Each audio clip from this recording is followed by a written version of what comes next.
স্বরাষ্ট্র উপদেষ্টা lieutenant general Jahangir Alam Chowdhury বলেছেন, মালয়েশিয়া থেকে যাদেরকে দেশে ফেরত পাঠানো হয়েছে তারা কোনো জঙ্গি নয়। ভিসার মেয়াদ শেষ হওয়ার কারণে মালয়েশিয়া সরকার তাদেরকে ফেরত পাঠিয়েছে।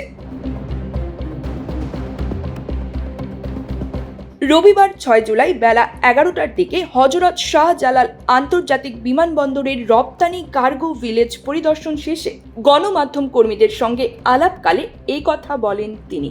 স্বরাষ্ট্র উপদেষ্টা বলেন, মালয়েশিয়া থেকে যে 3 জন এসেছেন তারা জঙ্গি নয়, তাদের মূলত ভিসার মেয়াদ শেষ হয়েছে। দেশেও জঙ্গিবাদের সঙ্গে এদের কোনো সম্পৃক্ততা নেই। বর্তমানে বাংলাদেশে জঙ্গিবাদ নেই।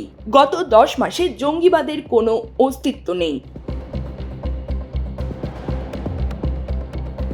শাহজালালের রপ্তানি কার্গো ভিলেজ পরিদর্শন প্রসঙ্গে তিনি বলেন, সম্প্রতি জাতীয় রাজস্ব বোর্ডের কর্মকর্তাদের আন্দোলনের ফলে রপ্তানি কার্যক্রম বাধাগ্রস্ত হয়। কী পরিমাণ বাধাগ্রস্ত হয়েছে এবং এখন সেটি সচল রয়েছে কিনা সেটি জানার জন্যই রপ্তানি কার্গো ভিলেজ পরিদর্শন করা হয়েছে।